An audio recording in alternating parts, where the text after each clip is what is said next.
Hey, True Believers, Englentine here with another episode of Is It Really That Good? Where we kind of take a look at any comic book story that has a reputation. Everybody loves this book. Oh my gosh, you have to read this book and look at it objectively. Some of these I've read a lot, some of these, in all honesty, for the first time. But the real question is, we got to take a look and ask, is it really that good this time around? We're looking at the Books of Magic by Neil Gaiman, so let's get this party started. Okay, so obviously we're going to start with number one. We talk about the cover. This is one of the things I like about all of the covers, and I'll just mention here is in the corner you have Tim Hunter with the magical mentor that he's going to be walking around with, and a scene from the book. It's actually in the book. This one, of course, is talking about or showing us the fall of Lucifer. And this is all about going into the past and seeing the world of DC's magic. And naturally, as all of us know, it's written by Neil Gaiman, drawn by John Bolton. Okay, so here's some confession time. I haven't read this in a long time, as I said before. The thing is if you have never read this, this is going to be absolutely fan-freaking-tastic from beginning to end. That doesn't mean if you've read it before, it's not. It is a good book. It's a good, solid issue. Problem here is the setup. We know what's going to happen. We know where we're going to go with this. So after a few dozen reads, and trust me, I've read this a few dozen times, I gotta say, even though the dialogue is witty and it's interesting between the guys, I kind of felt like I want to get on with it. I want to get to the magical realms. I want to get to the Phantom Stranger showing Timothy Hunter where, you know, the past of the DC Universe's magic and all that kind of stuff, the history of it and all. And that's what I felt through this introduction part. We know what Timothy Hunter is going to say. We know what it means at the end of the story, even if you've already read it. If you haven't, oh my gosh, you're going to freaking love all of this, because it does introduce you to all the mentors and Timothy and the whole nine yards, and they're interesting characters. It's fascinating dialogue, and it's I just wish I could read this for the first time. They go back to the beginning, the Big Bang, the whole nine yards. I love the fact that they even bring up the fact it's loud, and the falling of the angels. The whole it's so. I really did enjoy the beginning of the trip. It does take a little bit of a dip, not a huge one, but there is a little bit of a dip as they're meeting like this old wizard on Earth, and he's like, basically he does tell Timothy Hunter it's not worth it, and that's the whole thing. The whole premise of the story is Mr. E, John Constantine, the Stranger, and oh my gosh, Dr. Occult are going to show Timothy Hunter the world of magic, the past, the future, and the present, and of course fairy, the world of fairy. And this is the Phantom Stranger. He's taking him to the past. And right here you get to all sorts of like the Asian magic, the fairyland, the history of the Egyptian magicians, and so forth and so on. I did find it really interesting when he meets Merlin, though, right here. This was really cool, especially with the fact that Merlin's saying, I can't see you, of course, you know, but then he's talking to him and looking him right where he's supposed to be and everything, and that's something cool. And they're talking about, is the price of magic worth it? Because all magic comes with a cost. And once you agree to be in it, you can't get out of it, and it's really something to think about. You know, we all think like Harry Potter. The wizards live in this wizarding world, and they could do these amazing things, but what's the cost of magic? What do they really suffer? That you could say wars, but we've got wars in the mundane world as well. And this shows you that there is a personal, there is a personal price to pay. I also did enjoy this part right here where they talk about Zatara. I'm a big fan of Zatara, Zatanna, the daughter, and the father, so forth and so on.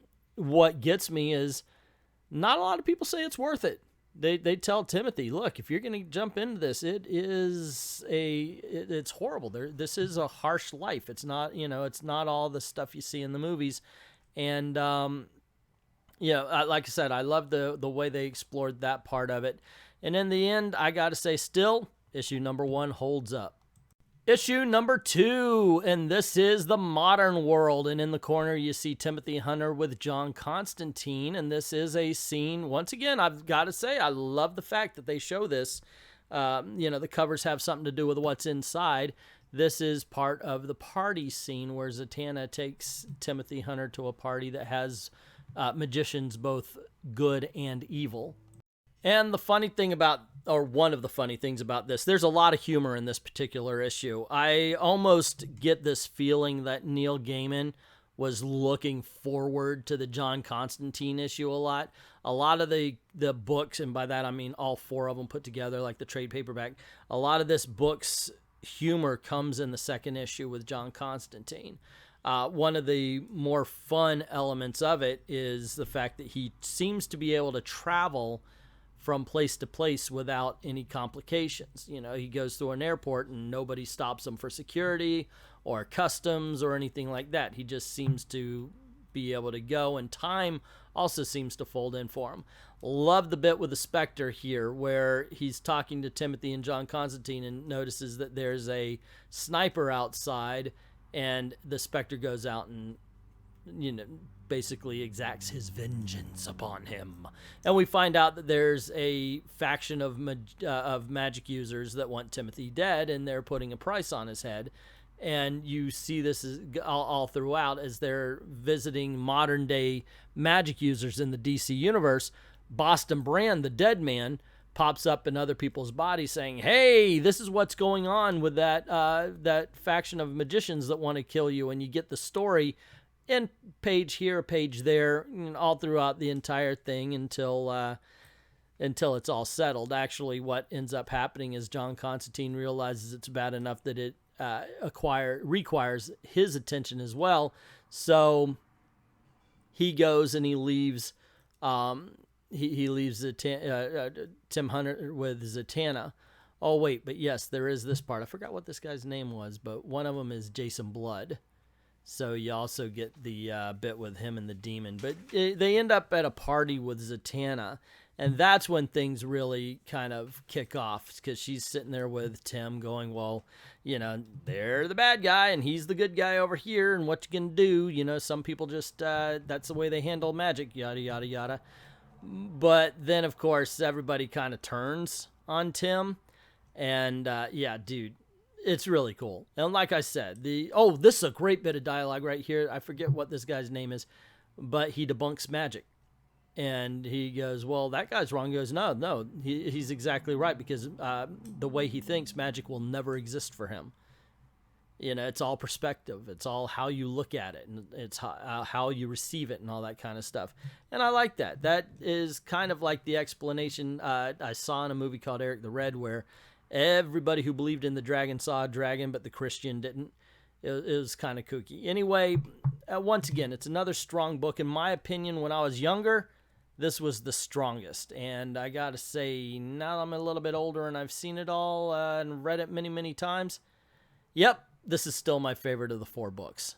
Which leads us to book number 3, and we see in the corner that there's Dr. Occult, a woman who we'll come to find out inside is named Rose, and Timothy Hunter. And the scene is basically when they meet the Queen of Fairy, and it's also the thumbnail to this particular video. So, hey, double shot. Now, in this issue, I know a lot of people find to be their favorite. This is where Dr. Occult and Rose takes Timothy Hunter through Fairy. It's my second favorite of the series. These 2 books I could read over and over again. They're just so entertaining, so interesting.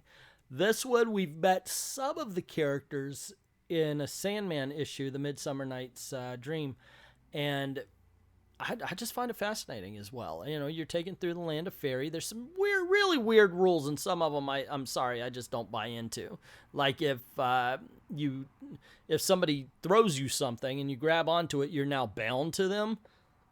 No, sorry, if you don't claim ownership, you know. But I guess those are the rules of fairy. And at one point, somebody tries to trick Tim, and it's at a market, and the head of the market lets them take some items, which of course comes into play later. The riddle right here, it's just, I think it's kind of funny that Dr. Occult doesn't solve it so much as stumbles across the answer.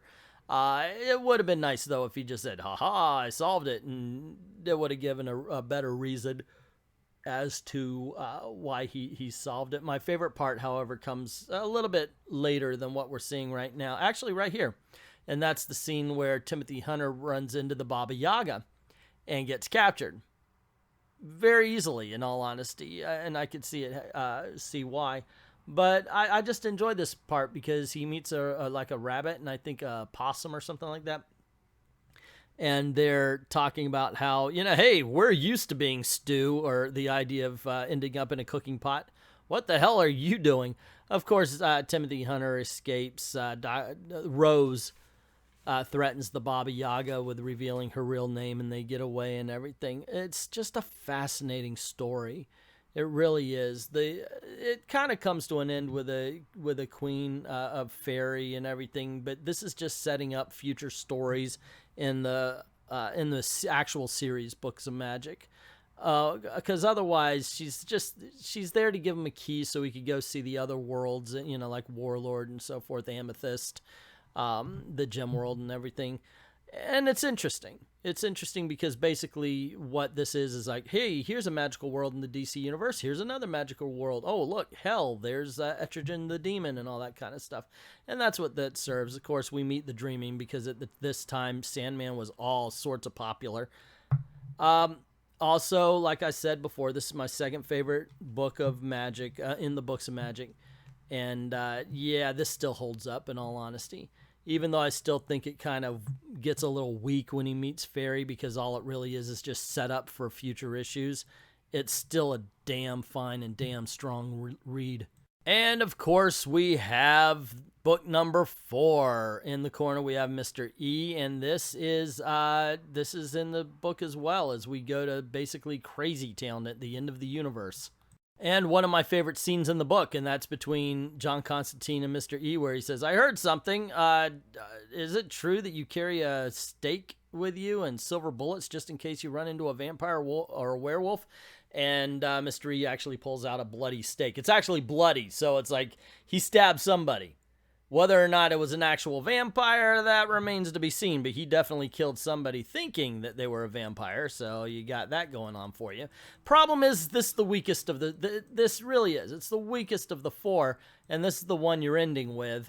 And it's supposed to be the climactic ending. The problem, this is the big problem with this book.